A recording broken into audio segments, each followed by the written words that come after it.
Chapter 15, The Discovery of Oz, the Terrible. The four travelers walked up to the great gate of Emerald City and rang the bell. After ringing several times, it was opened by the same guardian of the gates they had met before. "What? Are you back again?" he asked in surprise. "Do you not see us?" answered the Scarecrow. "But I thought you had gone to the Wicked Witch of the West." "We did visit her," said the Scarecrow. "And she'd let you go again?" asked the man in wonder. "She could not help it, for she is melted," explained the Scarecrow. "Melted? Well, that is good news indeed," said the man. "Who melted her?" "It was Dorothy," the lion said gravely.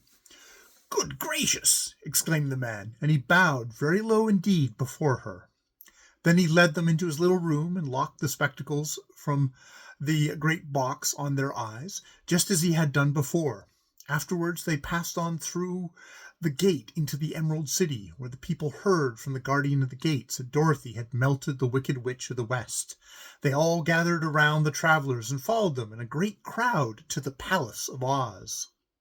The soldier with the green whiskers was still on guard before the door, but he let them in at once, and they were again met by the beautiful green girl, who showed each of them to their old rooms at once, so they might rest until the great Oz was ready to receive them. The soldier had the news carried straight to Oz that Dorothy and the other travelers had come back again after destroying the Wicked Witch, but Oz made no reply. They thought the great wizard would send for them at once, but he did not. They had no words from him the next day, nor the next, nor the next.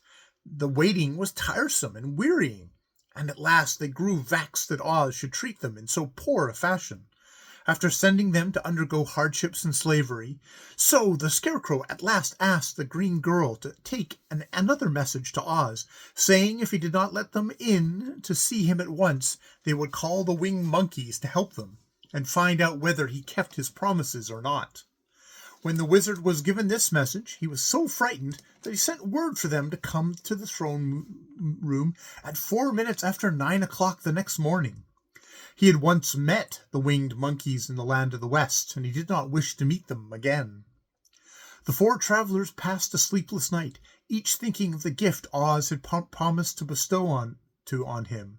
Dorothy fell asleep only once, and then she dreamed that she was in Kansas, where Aunt Em was telling her how glad she was to have her little girl at home again.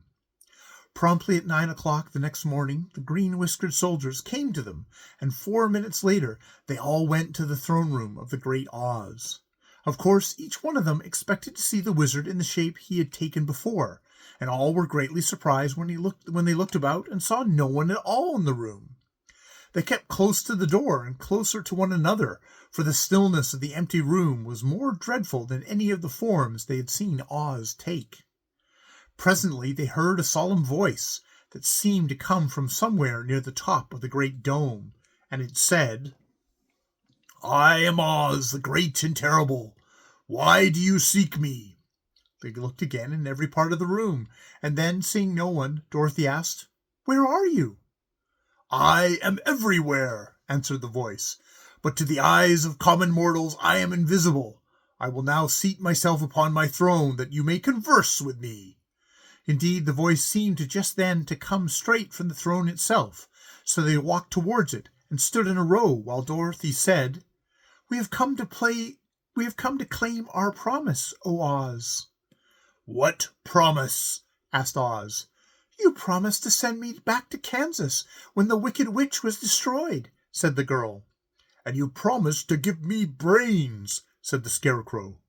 "And you promised to give me a heart," said the Tin Woodman. "And you promised to give me courage," said the Cowardly Lion. "Is the Wicked Witch really destroyed?" asked the voice, and Dorothy thought it trembled a little. "Yes," she answered.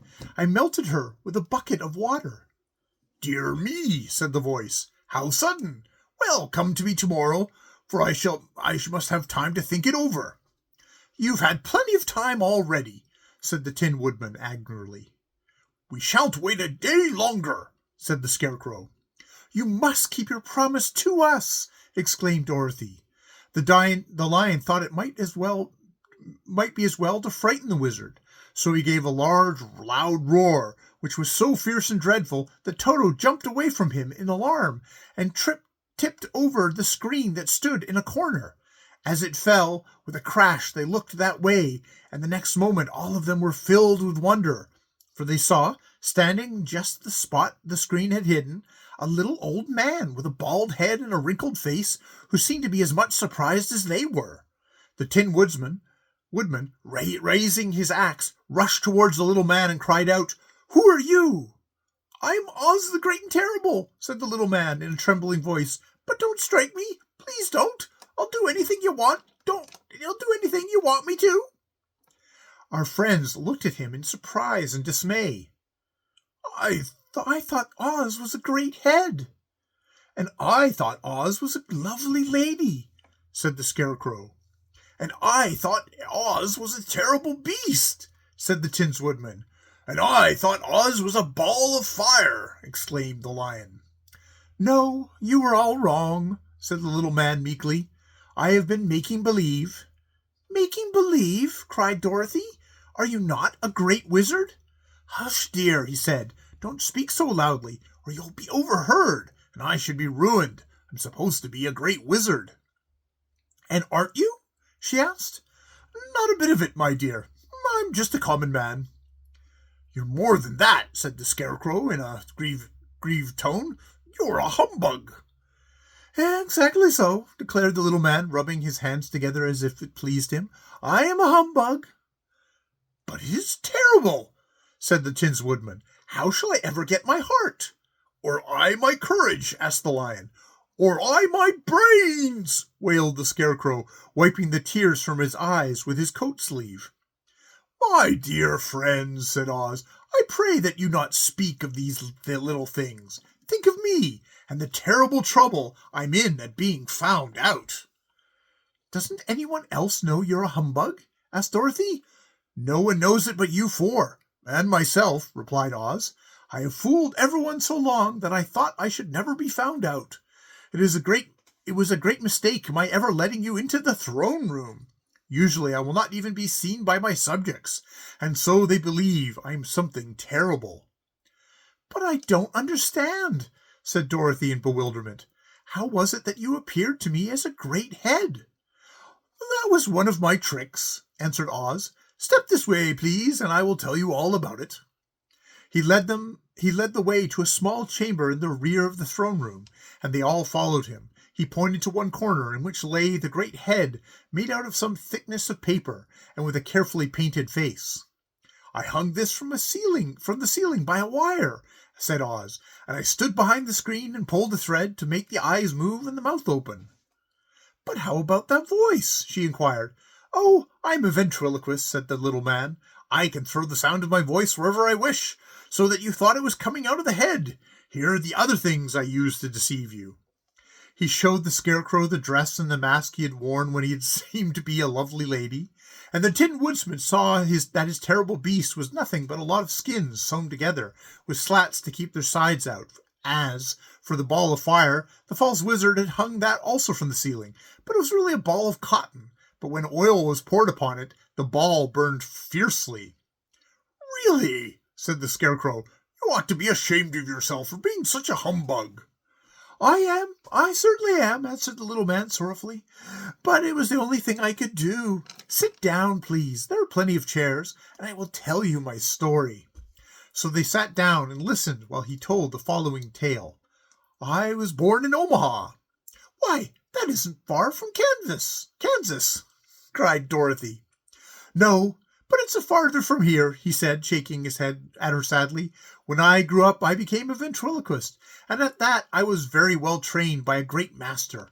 I can imitate any kind of bird or beast." Here he mewed so like a kitten that Toto pricked up his ears and looked everywhere to see where she was.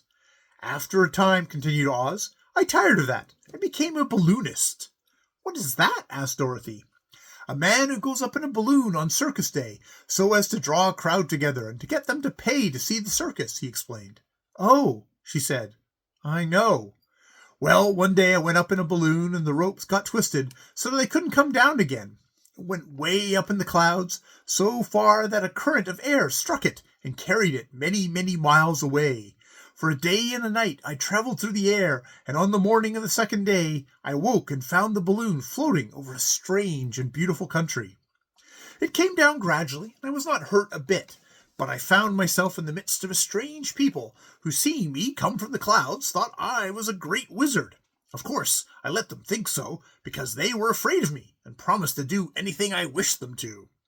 Just to amuse myself, and to keep the good people busy, I ordered them to build this city and my palace, and they did it all willingly and well.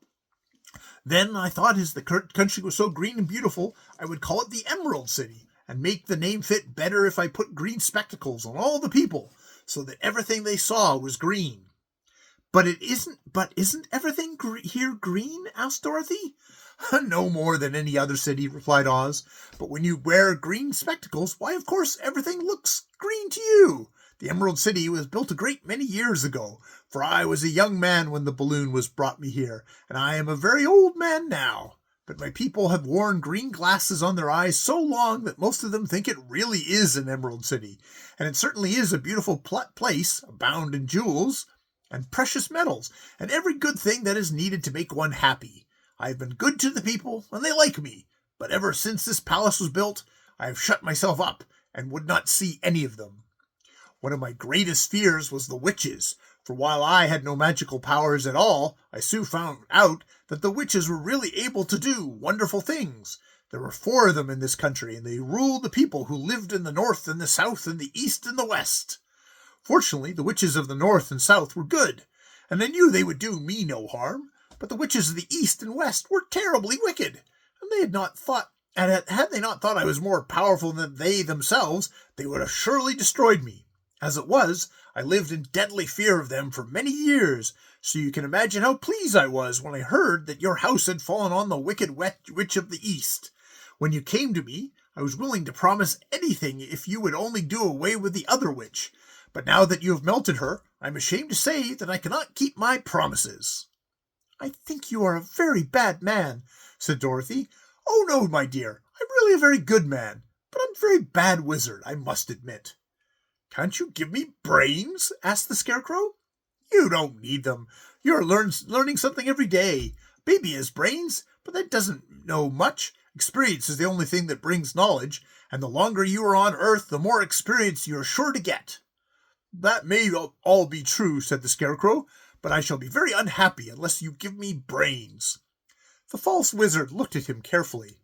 "Well," he said with a sigh, "I'm not much of a magician, as I said, but if you will come to me tomorrow morning, I will stuff your head with brains. I cannot tell you how to use them, however. You must find that out yourself." "Oh, thank you, cried the Scarecrow. "I'll find a way to use them, never fear." "But how about my courage?" asked the Lion anxiously.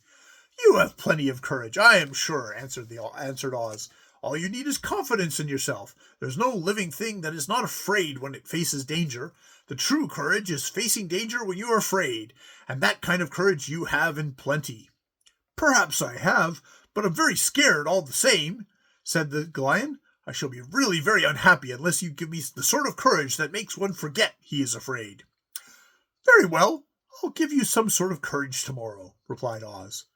"How about my heart?" asked the Tin Woodman. "Why, as for that," answered Oz, "I think that you are wrong to want a heart. It makes most people unhappy. If you only knew it, you are in luck not to have a heart." "That must be a matter of opinion," said the Tin Woodman. "For my part, I will bear all that unhappiness without a murmur, if you will give me the heart." "Very well," answered Oz meekly. "Come to me tomorrow, and you shall have a heart. I have played wizard for so many years that I may as well continue the part a little longer." "And now," Dorothy said, "how am I to get back to Kansas?" "We shall have to think about that," replied the little man. Give me 2 or 3 days to consider the matter, and I'll try to find a way to carry you over the desert. In the meantime, you shall be all treated as my guests, and while you live in the palace, my people will wait upon you and obey your slightest wish. There is only one thing I ask in return for my help, such as it is. You must keep my secret, and tell no one I am a humbug."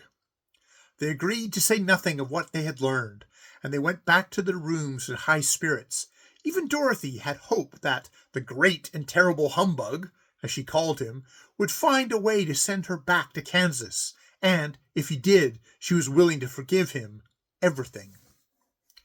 End of chapter 15.